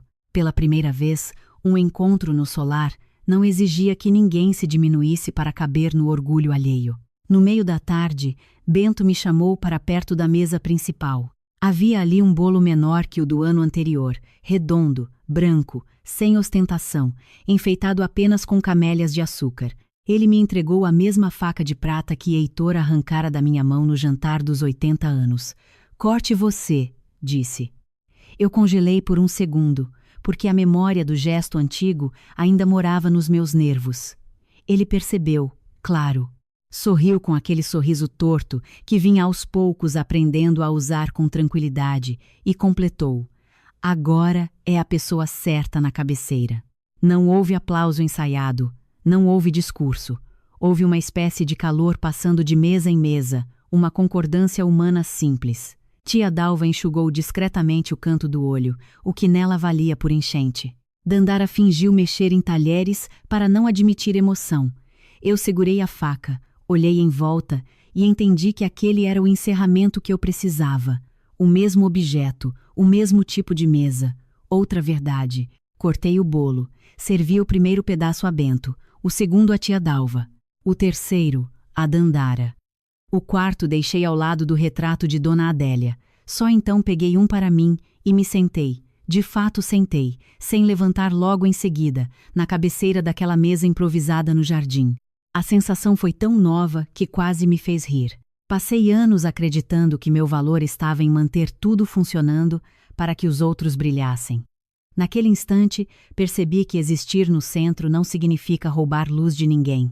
Significa apenas não aceitar mais viver na sombra por conveniência alheia. Na semana seguinte, recebi uma ligação inesperada de Ofélia. A voz dela parecia menor, sem o metal habitual. Pediu para falar comigo a sós. Pensei em recusar. Acabei aceitando por curiosidade, talvez para encerrar um ciclo. Ela veio ao solar numa tarde nublada, sem salto, sem pérolas, o que por si só já parecia punição divina. Sentamos na varanda dos fundos, onde a vista pega o pomar e não a fachada nobre. Ofélia demorou muito para começar. Disse que o apartamento em Itaipava era silencioso demais. Disse que Heitor vivia amargo, culpando todos ao redor pela própria ruína. Disse por fim que talvez ela tivesse ido longe demais tentando proteger o nome da família. Talvez. A palavra me atravessou com ironia e cansaço. Perguntei se aquilo era um pedido de perdão. Ela respondeu algo mais sincero do que eu esperava. Não sei se mereço esse luxo. E, pela primeira vez, eu concordei com ela. Não lhe dei um perdão bonito, nem revanche cruel. Disse só que as escolhas dela tinham arrancado a infância de um menino, a maternidade de uma filha e a paz de muita gente. Portanto, qualquer reparo começaria não comigo, mas com Bento e Cássia. Ofélia assentiu, velha de repente. Ao ir embora, parou perto das camélias e perguntou se eu realmente não arrancaria nenhuma. Foi o último pedido de Dona Adélia, respondi. Ela tocou uma das flores com cuidado quase humilde e entrou no carro sem olhar para trás. Não sei se aquilo foi redenção. Acho que foi só o início tardio de uma consciência. Às vezes é o máximo que a vida oferece. Heitor tentou aparecer mais uma vez, meses depois, já sem Serena, sem Aura e sem o solar. Surgiu num sábado, magro, barba mal feita, pedindo para falar comigo no pátio interno. Eu podia ter mandado Bento ou Dandara dizer que eu não estava. Preferi encerrar com meus próprios olhos. Ele começou com o roteiro esperado. Erro, confusão, influência de terceiros, pressão da mãe, medo de perder espaço, raiva do brilho que eu tinha dentro do solar. No meio do discurso, quase me comovi não por amor, mas pela visão nítida de um homem que passara a vida inteira terceirizando a própria responsabilidade. Quando terminou, perguntou se eu nunca sentira falta do que tivemos. Pensei muito antes de responder, porque havia uma resposta generosa e uma verdadeira. Escolhi a verdadeira. Sinto falta da mulher que eu precisei abandonar para caber em você. De nós não. Ele baixou os olhos, foi embora sem insistir. E eu, ao vê-lo cruzar o jardim, não senti triunfo, nem dor, nem amor residual. Senti fim. O tipo de fim que não grita porque já fez todo o barulho necessário. O tempo seguinte não foi um conto de fadas, e é importante dizer isso porque finais convincentes não se sustentam em mentira açucarada. Houve meses difíceis. Um vazamento enorme no telhado em janeiro. Um grupo de hóspedes inconvenientes em fevereiro. Uma crise de ansiedade minha em março, detonada por uma frase qualquer que me lembrou o tom de Heitor. Houve recaídas de Bento, dias em que ele não queria ver Jonas nem Cássia, outros em que queria os dois ao mesmo tempo, e se enfurecia por isso. Houve noites em que tia Dalva jurou largar tudo para morar em Paraty com uma amiga viúva, e voltou atrás 2 dias depois. Houve discussões sobre dinheiro de manutenção, cansaço da equipe, saudade de Dona Adélia na hora do café das 4. Mas em todas essas dificuldades havia algo radicalmente novo. Ninguém precisava mentir sobre a raiz do problema. A verdade, mesmo dolorosa, simplificava a respiração. Com o passar dos meses, Bento decidiu, por conta própria, acrescentar o sobrenome materno aos documentos e iniciar o processo para corrigir a filiação. Não quis apagar a história torta, quis nomeá-la direito. Passou a assinar Bento Valença de Albuquerque, unindo o que lhe foi negado e o que escolheu reconhecer. Cássia acompanhou tudo, muitas vezes em silêncio, às vezes em lágrimas, tentando ser presença sem invadir. Jonas esteve em cada etapa, discreto, aprendendo a caber.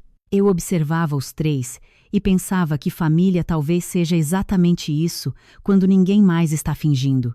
Gente imperfeita tentando não repetir a covardia que herdou.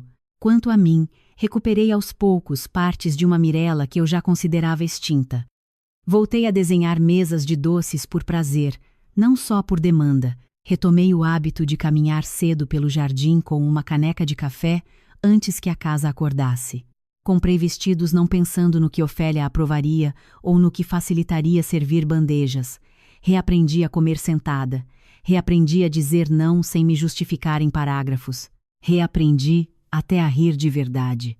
Aquela risada que sai do peito e não da necessidade de aliviar a crueldade alheia. Certa manhã, me peguei cantando alto sozinha na cozinha, enquanto mexia uma panela de goiabada, e percebi que fazia anos que eu não ocupava o próprio corpo com tanta liberdade. Chorei ali mesmo, mas foi choro de devolução, não de perda. 2 anos depois da noite em que fui arrancada da cabeceira, o Solar recebeu um pequeno casamento civil no jardim. Nada de ostentação. Só 20 convidados, música ao vivo, e um casal de mulheres do Rio, que escolhera o lugar porque parecia casa de verdade. Quando a cerimônia terminou, uma delas me abraçou e disse: "Obrigada por manter este lugar com alma." Fiquei olhando as duas dançando perto da fonte restaurada, as camélias firmes, Bento afinando o violão com Jonas num canto, Cássia ajudando Dandara a repor taças sem brigar com ninguém, tia Dalva criticando o espumante e mesmo assim bebendo a segunda taça, e entendi, com uma paz quase física, que o Solar finalmente tinha deixado de ser tumba de aparências para virar casa outra vez. Não perfeita, nunca, mas viva. Se me perguntarem hoje qual foi a maior reviravolta daquela história, eu não direi que foi a carta, nem o testamento, nem a queda de Heitor, nem a revelação sobre Bento.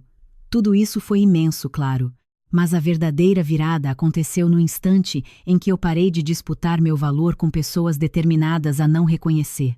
Enquanto eu buscava a aprovação de quem precisava me diminuir para se sentir grande, eu continuava presa à lógica deles. Quando deixei de pedir lugar e comecei a ocupar o meu, a casa inteira teve de se reorganizar. Foi isso que convenceu até quem duvidava. Não a minha dor, não o escândalo deles, a consistência do que eu construí depois. Hoje, a faca de prata fica numa gaveta da cozinha, não trancada como relíquia, mas disponível para qualquer bolo que precise ser cortado na hora certa. A caixa azul permanece no quarto de costura, agora restaurado e transformado em pequeno ateliê de memórias da casa. Às vezes hóspedes a veem de longe e perguntam o que ela guarda. Eu respondo: guarda a prova de que segredo de família nunca apodrece sozinho. Ele contamina tudo ao redor e guarda o resto para mim. Porque nem toda verdade precisa virar espetáculo para continuar verdadeira. Quanto a mim, eu sigo. Não como heroína pura, nem como vítima eterna, mas como mulher que aprendeu, tarde e na marra, que amor sem respeito é só outro nome para servidão. Construí no Solar um lar que não exige mentira como aluguel emocional.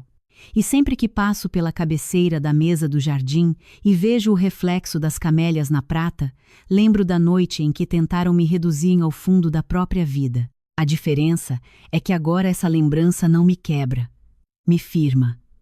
Porque o fim daquela humilhação não foi o começo de uma vingança vazia, foi o começo de uma casa, de uma família e de uma Mirella que ninguém nunca mais vai mandar sair do lugar dela.